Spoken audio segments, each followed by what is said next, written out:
Kia ora koutou. This video is mainly for the people who are working from home, either with COVID or isolating. So we hope you guys are all okay. And these are just 3 equations that I did at the board. But I wanted to talk about why I've introduced them at this point in the topic. So mostly this year, what I'm going to do, because we are doing really messy teaching and learning from home, is that I'm following the order of Old Delta.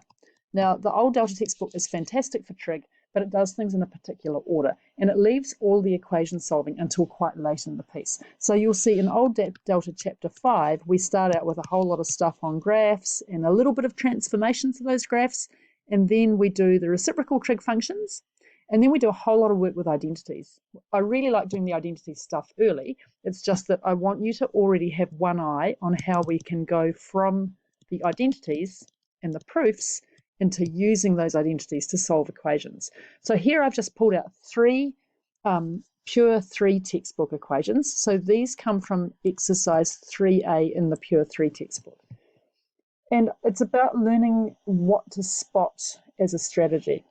So the first thing that we did this year is we revised the Pythagoras identity, which was that sine squared plus cos squared is equal to 1.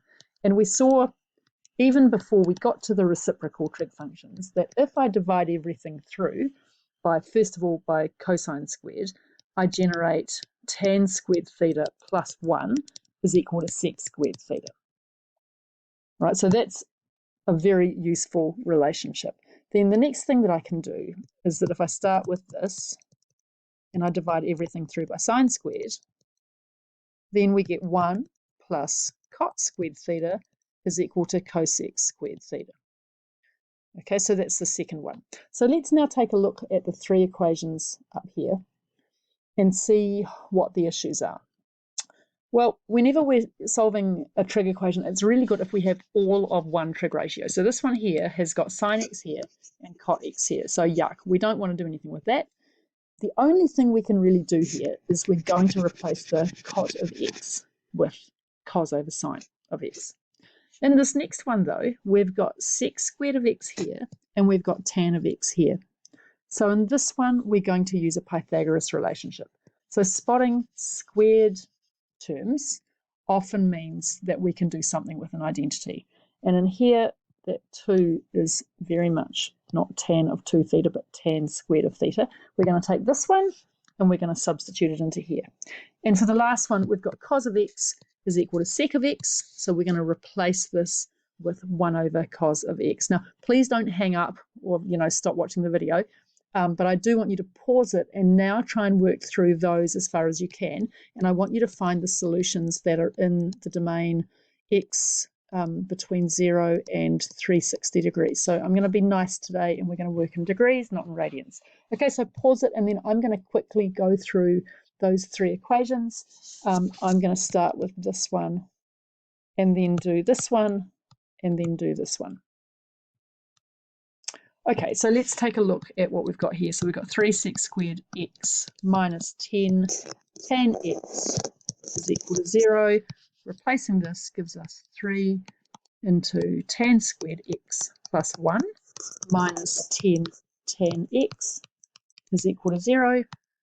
3 tan squared x minus tan x plus 3 is equal to 0. So that's a quadratic, and we can rewrite it with u.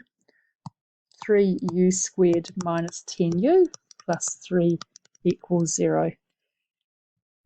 Factorising, it factorises pretty easily. So 3u here, u here. I want a plus 3 here and a minus here. So minus minus 3 here and 1 here. That's going to give me these 2 solutions. So tan of x is equal to 1/3, or tan of x is equal to 3. Right, now what you need to do at this point is stop. Before you grab your calculator, I want you to sketch a graph. Now, you don't have to use a ruler to sketch that graph, but it will look much nicer. So here's my tan graph, and I'm going out to 360. Okay, now I'm looking for the places where tan of x is equal to 1/3 or tan of x is equal to 3. So let's just whack in a couple of horizontal lines. Here's 1 at 1/3, and here's 1 up here at 3. So we're going to get this solution here, man, this is badly drawn, and then this solution here, in this solution here. So we're looking for 4 solutions. It's really easy to solve tan equations because it just repeats every 180 degrees. So we get that first one. Oh, that's the wrong one. That's for the next one. So the first solution here is x. What am I doing? X is equal to 18.4 degrees. And then the next solution will be x is equal to 198.4 degrees. From tan x equals 3, the first solution is at x equals 71.6 degrees, and the second one is going to be at 251.6 degrees. When we're working with cosine and sine, we're going to have to use symmetry a little bit more carefully, but graphs are still going to be what helps us hugely. So that's the first one done. What was next? Okay, cos of x equals sec of x. So we haven't got a nice Pythagorean thing going on here. So we're going to replace sec of x by 1 over cosine of x. That gives me cos squared of x equals 1. So you can do this directly with this, but it's nicer to get the quadratic equaling 0. And then I've got cosine of x plus 1 times cosine of x minus 1 equals 0. There's my, oh, that's a terrible cosine graph. I can't leave it like that. It's too not symmetric enough about 0. Okay, bad, but not as bad. Right, so cos of x is equal to -1 or is equal to 1. And you can see here we're going to have 3 solutions. X is equal to 0 degrees, 180 degrees, or 360 degrees. Okay, so that's that one done. Last one.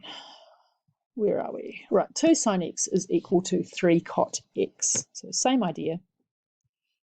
Now what this should mean is that when we do get back to the A-level book, we will be very fast. So 2 sine x is equal to 3 cot x, which is 3 cos of x over sine x. The next step is to multiply both sides through by this. So we get 2 sine squared x is equal to 3 cos of x. And we don't like that we've got a cos of x here and a sine squared of x here. We can fix that by using last year's Pythagoras relationship on sine squared of x. So 2 into 1 minus cos squared of x is equal to 3 cos of x. 2 minus 2u squared is equal to 3u. Right, we never want to be working with a negative quadratic term. So we're going to, oh, look, there it is there from an earlier draft of this video done at school without my stylus. We're going to rewrite that equation into this one. And now we're going to factorize that and solve that. So 2u minus 1 times u plus 2 is equal to 0. Cos of x is equal to 1, or cos of x is equal to -2. We know that cos of x can't equal -2. So no solutions to that one.